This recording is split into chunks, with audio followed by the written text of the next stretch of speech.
Одни люди строят землянки по необходимости, охотники, рыбаки. Другие уходят в лес вследствие каких-то жизненных трудностей. Есть еще и те, для кого это просто хобби и отдых от городской суеты. Но всех их объединяет одно – создание комфортных условий для жизни вдали от цивилизации.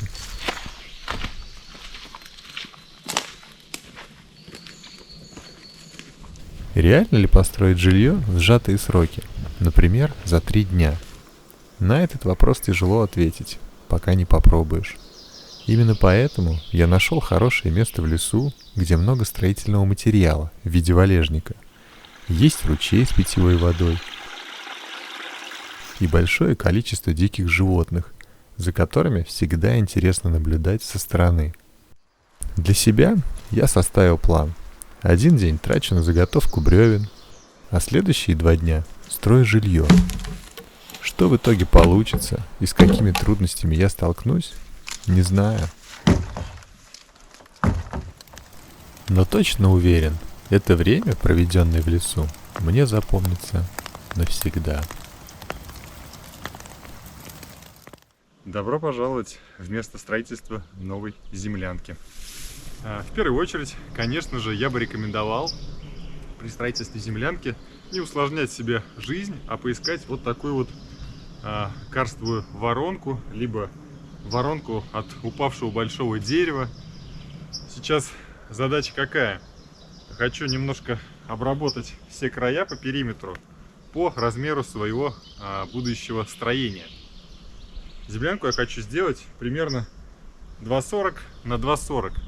Такая небольшая, с 2 лежаками и, возможно, маленьким камином когда-нибудь впоследствии. Тут нужно сделать небольшое отступление, ведь я совсем забыл представиться. Зовут меня Алексей, мне 36 лет. И буквально год назад такая стройка в лесу мне бы показалась сумасшедшей идеей. Ну а сейчас у меня вот такое хобби. Прежде чем начать копать, убираю ветки и сломанный ствол маленького дуба, чтобы они не мешали лопате вгрызаться в почву.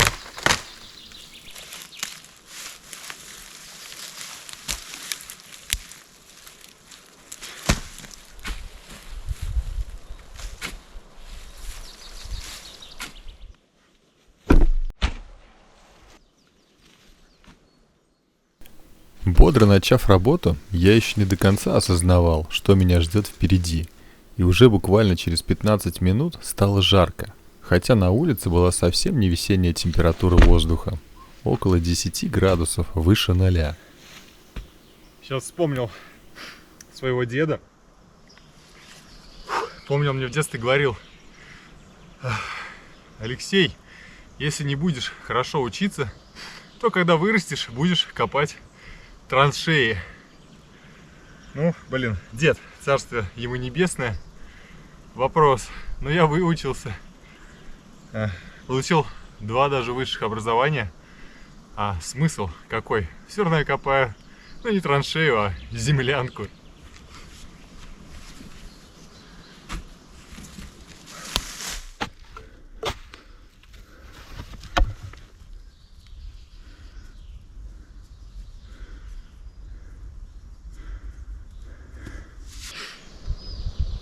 Почва тяжелая, дожди шли где-то, наверное, дней, 5-7 точно. И грунт прям мокрый, я не знаю, на полметра точно. Приходится его разбивать на куски сначала, дробить и только потом уже выбрасывать, иначе он прилипает к лопате.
Четыре часа, и яма готова.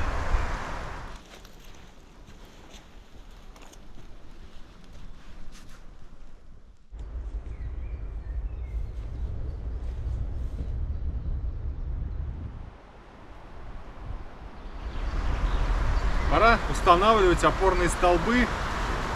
Но прежде чем их установить, я все-таки хочу прикинуть контуры всех стен, выложить по периметру будущей землянки по одному бревну около каждой стены, вдоль каждой стены, и посмотреть, что вообще получается.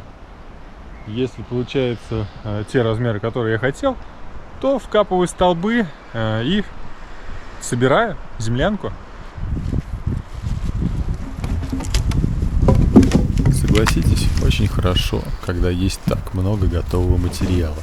И выделить один день под заготовку бревен, убирание с них сучков и транспортировку к месту строительства было совершенно точно отличной идеей.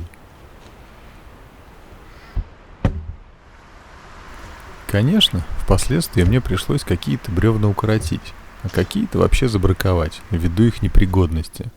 Но в общем объеме этот процент был крайне мал.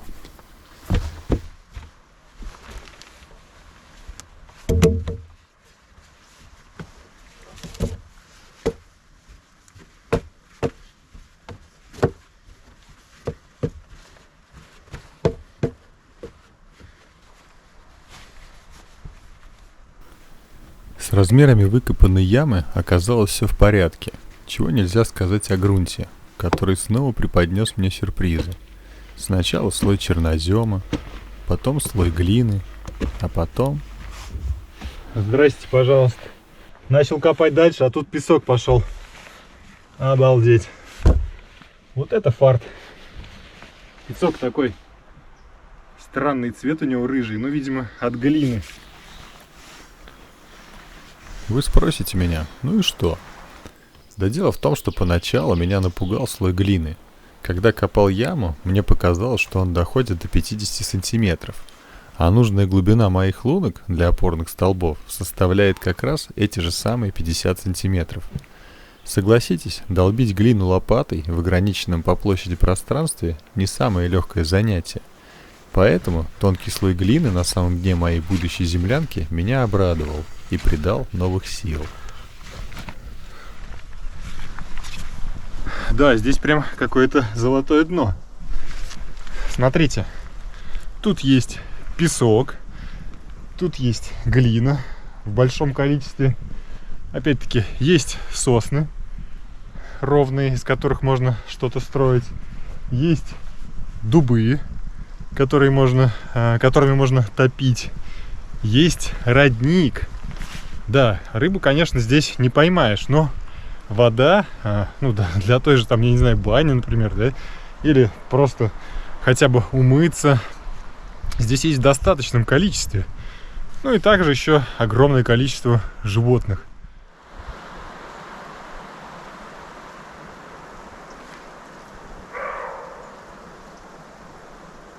Слышите?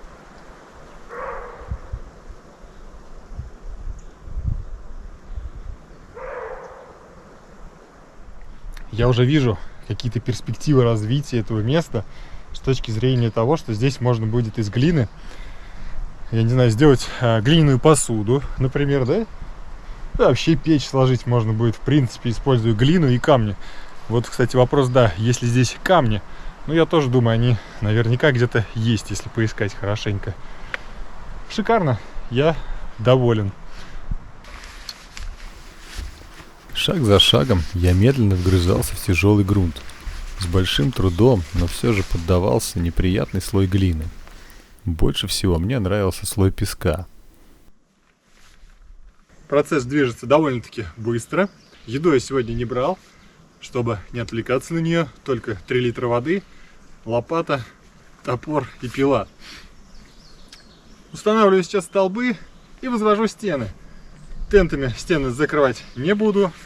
Эту землянку я хочу сделать в таком, скажем так, старом стиле, да, то есть раньше никакими же тентами ничем не закрывали землянки, стены. И они стояли все равно там 5-10 лет достояли.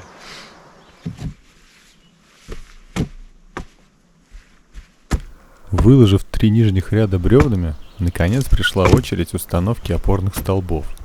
Длина одного такого столба 2 метра 40 сантиметров, а вес, учитывая диаметр ствола почти 25 сантиметров, просто неподъемный. Понимаю, жалоба моя звучит глупо. В конце концов, никто меня не заставлял заниматься этой стройкой. А если уж сам выбрал такое занятие, то и нечего тут причитать.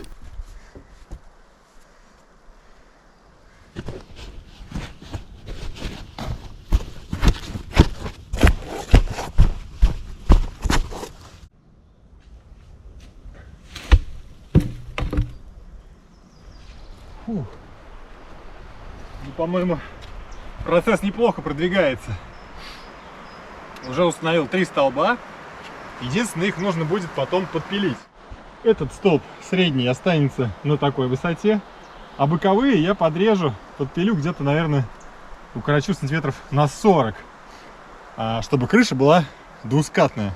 Ну, мне просто нравятся двускатные крыши, они как-то красиво выглядят.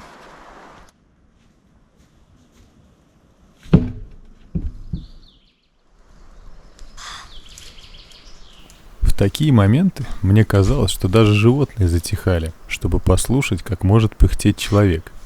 Вряд ли они раньше слышали такие звуки.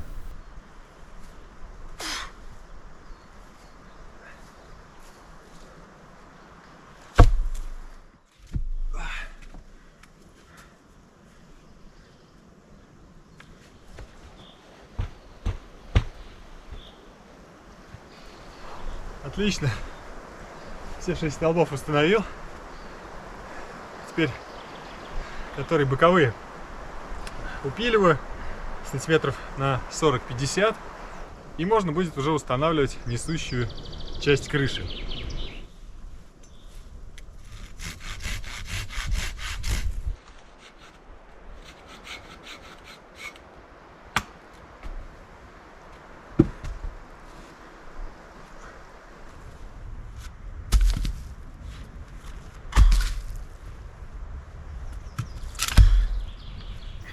Прежде чем устанавливать на несущие балки бревна, которые послужат основой крыши, надо стесать и выровнять топором места соприкосновения с опорами.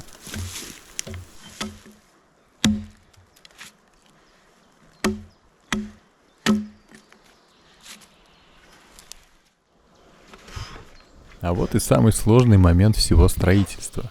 Поднять длинные и толстые бревна на высоту 2 метра оказалось очень тяжелой задачей.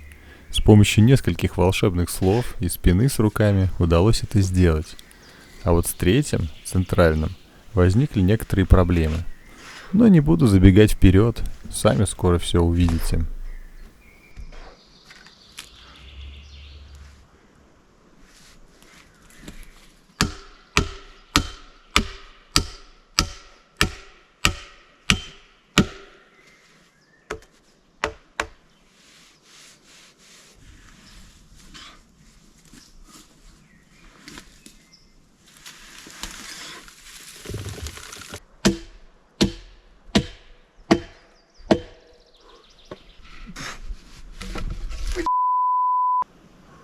Да. Верхняя балка ставится очень тяжело. А вот и та проблема, о которой я говорил. С помощью дополнительных упоров и системы рычагов я все-таки смог поставить его на нужное место.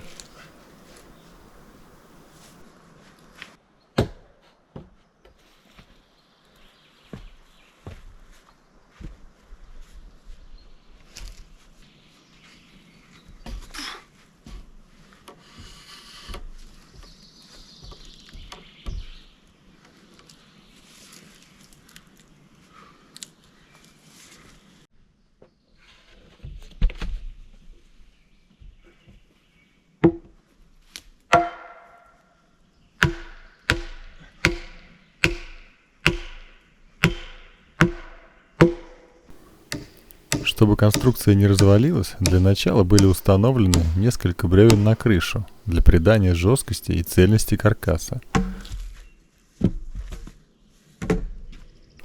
А дальше меня ждала рутинная работа, связанная с возведением стен и крыши.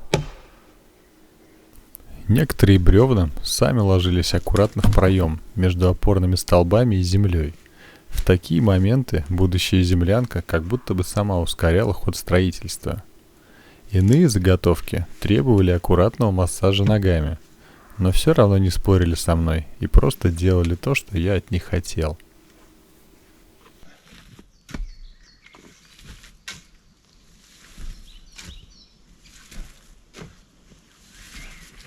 Постепенно, поднимаясь все выше и выше, приходилось подсыпать землей стену, чтобы бревна никуда не убежали.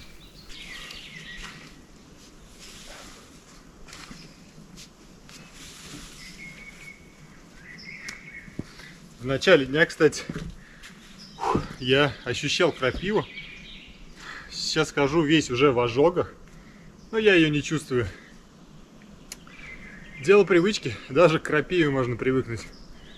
Правда, я так думаю, что потом дома я почувствую все прелести ожогов от крапивы.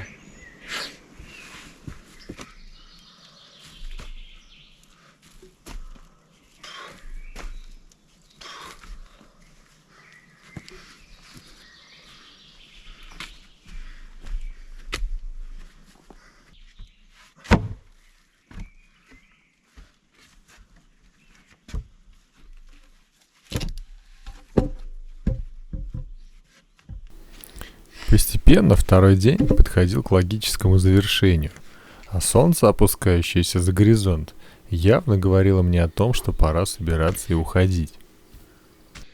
Пока я сейчас дойду, уже точно стемнеет. Да, удалось, я считаю, сделать очень много работы. Установил верхние несущие, не знаю, как их правильно называть, стропилы или не суть важно, короче говоря, верхние бревна, на которые ляжет вся крыша. Установил сами балки. Ну, естественно, выкопал яму. Что еще? Даже уже начал немного закапывать землянку со всех сторон. Ну, кроме лицевой. Отдаленно, в принципе, внешний вид этой быстрой землянки будет напоминать ту, которая моя первая, да? Но здесь какие изменения я внес по сравнению со своей первой конструкцией. Я добавил вылет крыши, то есть конек вылетает сюда где-то примерно на 60-70 сантиметров. Для чего это сделал? Ну, здесь будет вход, скорее всего, также лесенка какая-нибудь. Буду складывать дрова под этой крышей. Согласитесь, удобно пришел, и сухие дрова уже здесь лежат. То есть какая-то, какая-никакая, а дровница, ну или дровник уже имеется.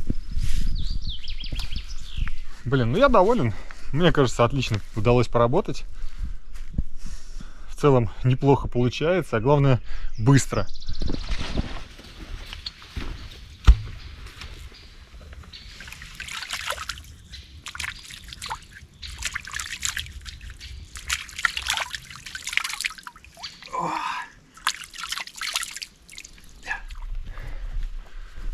Отличная вода. Умылся прям как будто заново родился. А вон, кстати, косуля. Блин.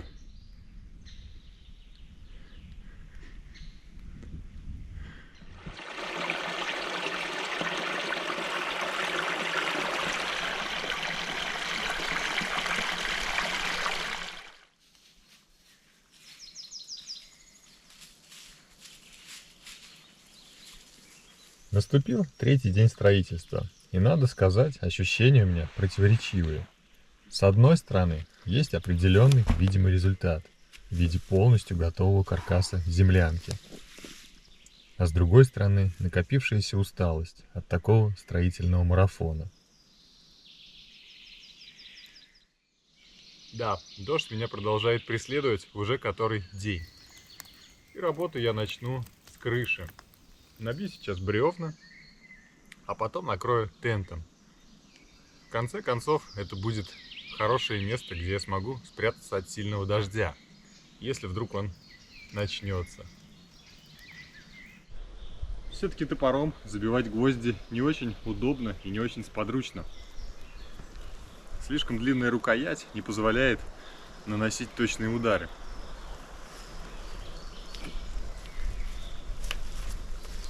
Цель моего эксперимента не только построить землянку за 3 дня, но еще и остаться здесь ночевой сегодня. И для этого нужно приложить очень много сил. Нужно доделать заднюю стену, выложить бревнами лицевую сторону, сделать лежак, а следовательно, недостающий материал придется пилить вручную.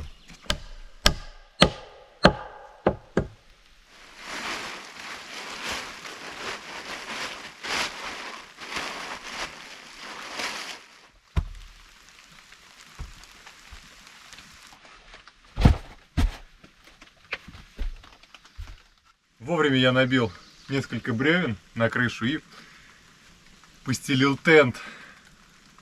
Начался дождь. Моя главная задача не намочить спальный мешок, в котором я планирую сегодня спать. Ну а мне деваться некуда, несмотря на непогоду, мне нужно работать.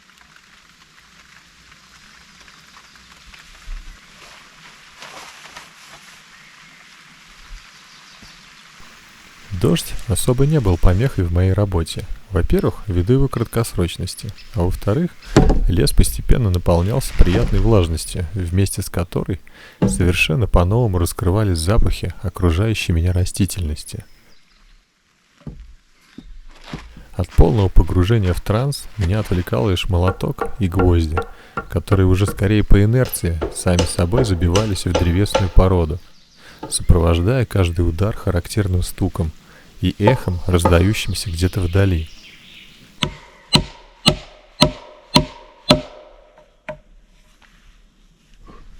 Вот и погода налаживается. Солнышко.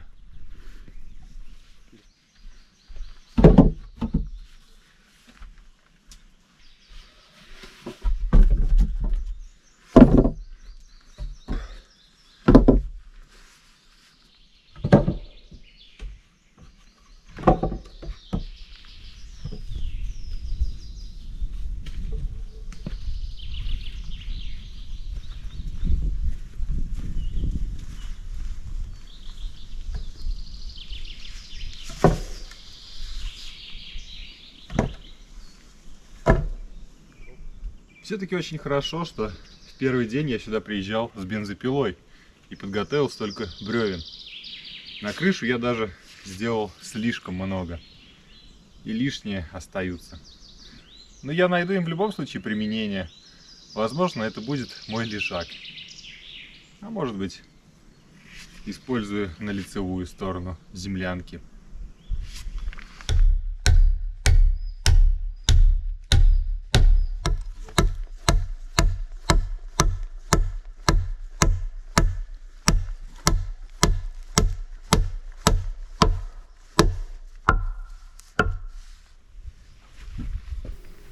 Проверив крышу на прочность и убедившись, что от большой нагрузки она не упадет и не оставит меня в землянке на долгие годы, мою голову стали посещать нехорошие мысли по поводу количества оставшихся у меня гвоздей.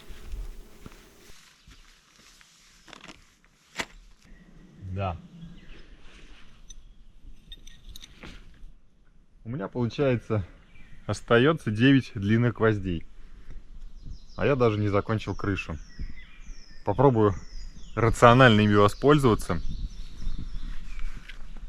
Но в любом случае на лицевую сторону землянки мне гвоздей совершенно точно не хватит. Зато у меня есть очень много мелких гвоздей длиной 70 миллиметров. Попробую как-нибудь обойтись и решить эту нерешаемую задачу.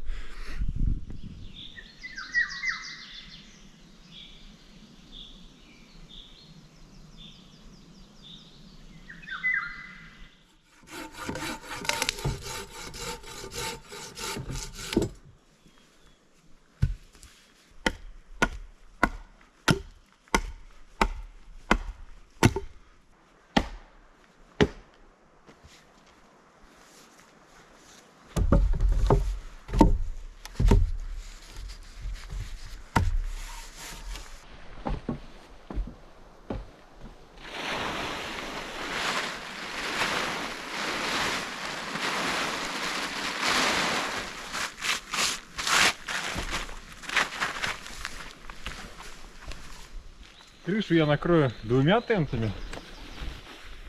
Но на всякий случай пусть будет понадежнее. Даже если где-то порвется один тент, то второй тент не будет пропускать воду.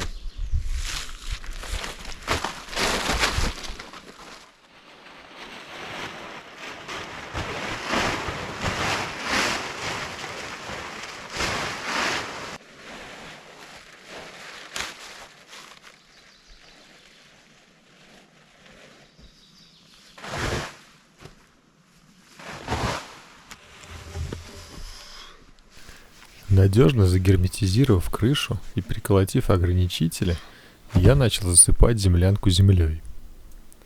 Все процессы, связанные с копанием грунта, заставляли меня погружаться в воспоминания, и слова моего деда об образовании и копании траншей звонко отдавали в моих ушах.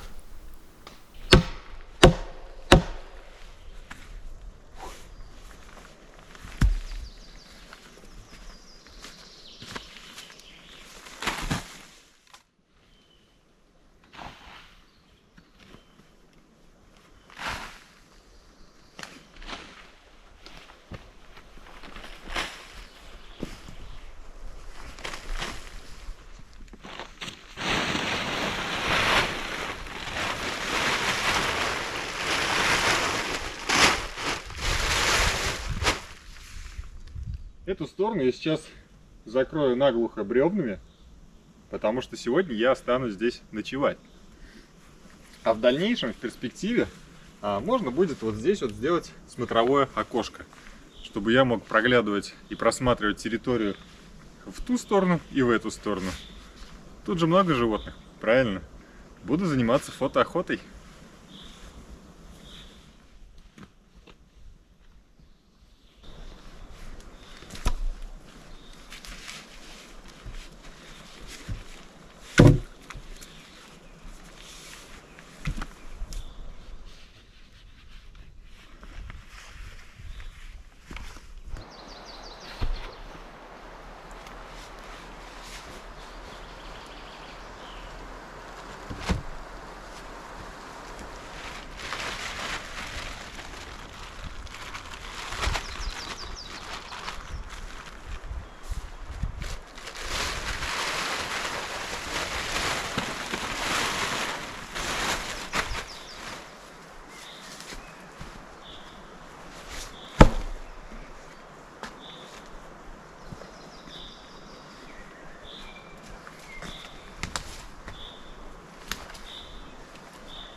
Вот, например, был валежник, хорошие бревна, там, где они были сухими, я отпилил и использовал на строительстве землянки. А вот эта вот плохая часть, подгнившая снизу, вот как раз пригодится мне, чтобы сложить их около задней стороны землянки. Таким образом я убиваю 2 зайцев, выполняю работы, связанные по строительству землянки, и заодно очищаю территорию перед ней.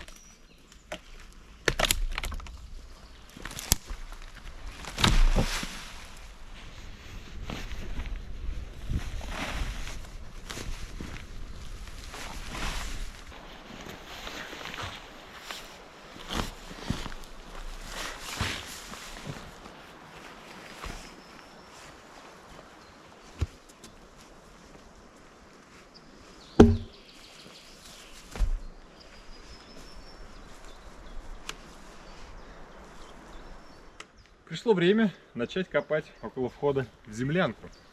В дальнейшем у меня здесь будут ступеньки. А почву, которую я буду сейчас отсюда выгребать и выкапывать, буду также раскидывать по периметру вокруг землянки.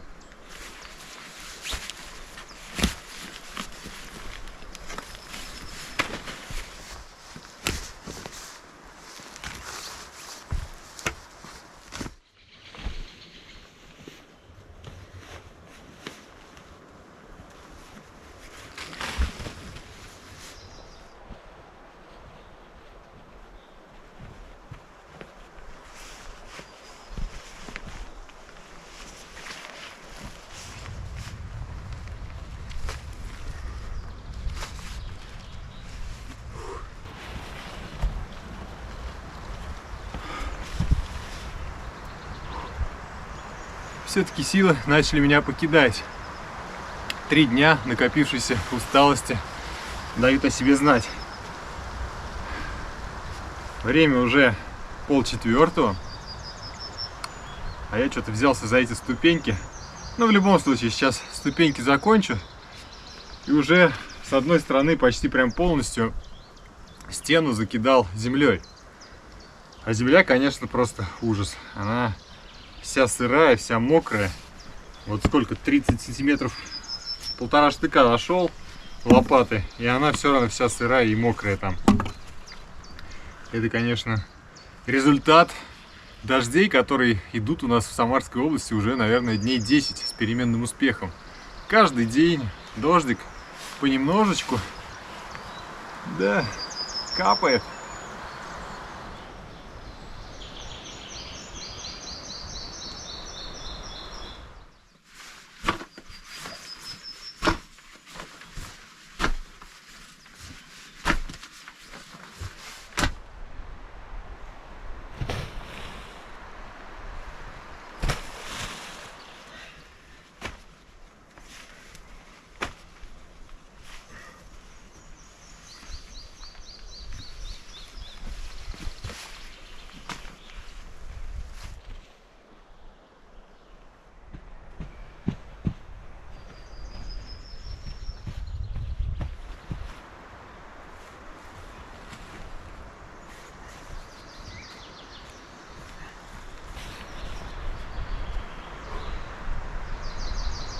Говядина тушеная, высший сорт. Сегодня у меня, в отличие от 2 прошедших дней, будет еда. Потому что, опять-таки, повторюсь, сегодня я с ночевой остаюсь. Соответственно, подкрепиться немножко надо. Да и вообще, проводить рабочие какие-то процессы без еды, это очень вредно для здоровья.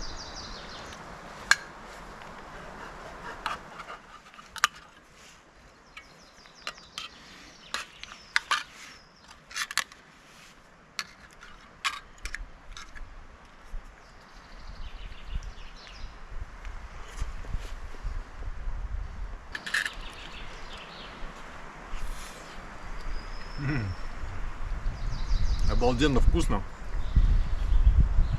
Ем с ножа, потому что вилку тоже не брал. Ни вилку, ни стакан, ничего не беру, дабы уменьшить вес. Итак, вещей очень много пока, первое время. Да и не так удобно сюда добираться.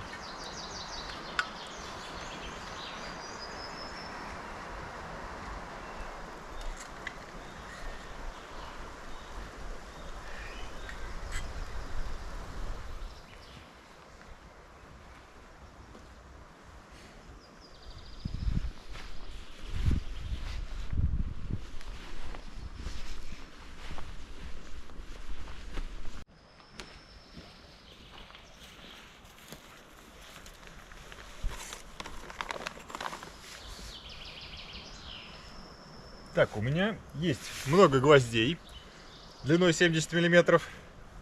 И есть задача сделать лицевую стену. Даже не знаю, как лучше это реализовать с имеющимся материалом.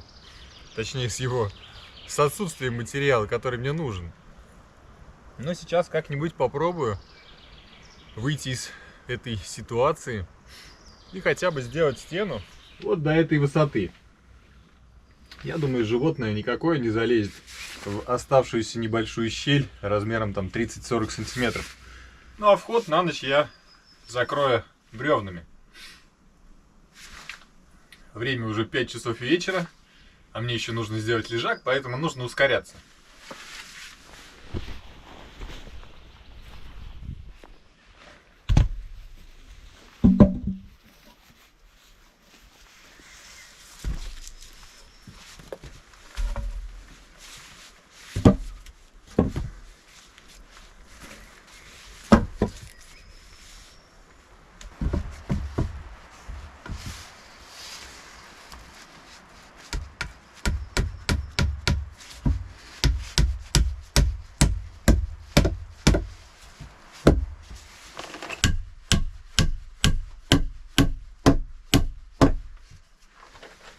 Эти все бревна я прибил с помощью вот таких вот гвоздей.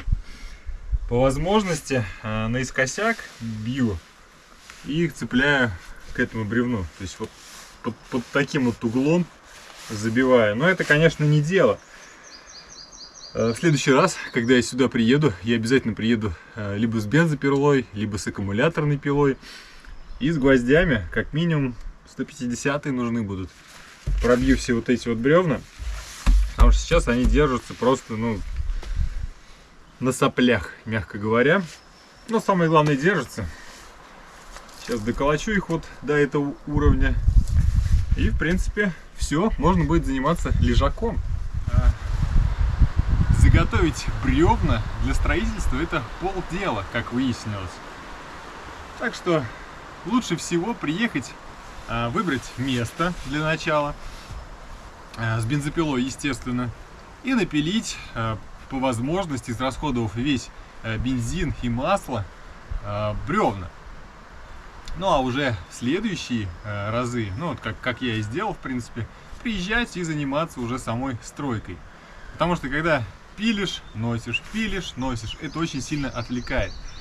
Я для себя сделал такой вывод. Раньше, поначалу, когда я строил первую ту землянку, я постоянно на что-то отвлекался и дергался. То есть схватился за одно, схватился за другое. И в итоге времени уходило намного больше. Но если составить четкий план и действовать согласно этому плану, то время тратится намного эффективнее.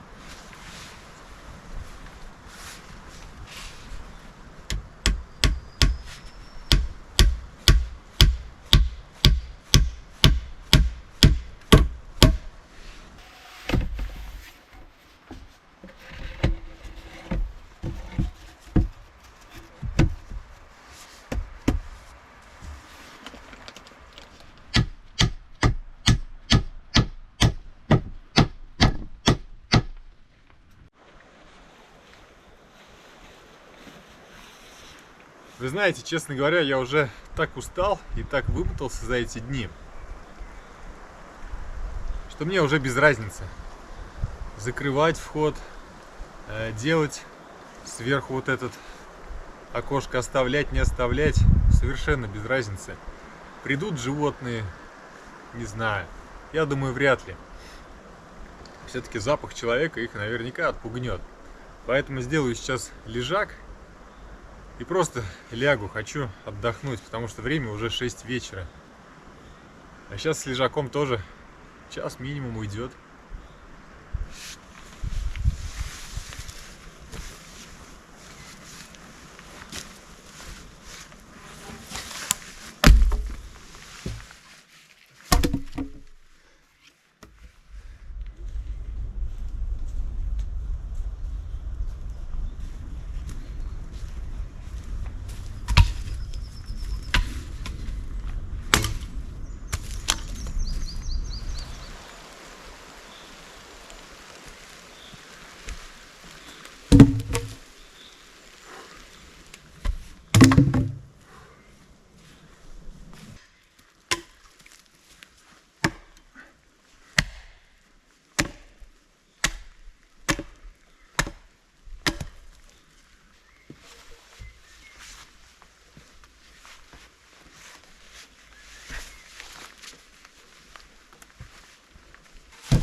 Как только я закончил заниматься лежаком, сразу же начался дождь. На мой взгляд, это был знак, что с работой пора заканчивать и остановиться. Время было всего лишь 7 часов вечера, но продолжать дальше просто не было сил. Мне было совершенно все равно, что не успел хоть как-то закрыть вход внутрь землянки. Уставший и обессиленный, я просто свалился с ног, залез в теплый спальный мешок и буквально через минуту погрузился в сладкий сон. котором мне снилось, как в следующий свой приезд я буду делать дверь, окно и, возможно, начну заниматься камином из глины и камней. Это были самые тяжелые и одновременно самые великолепные 3 дня моей жизни.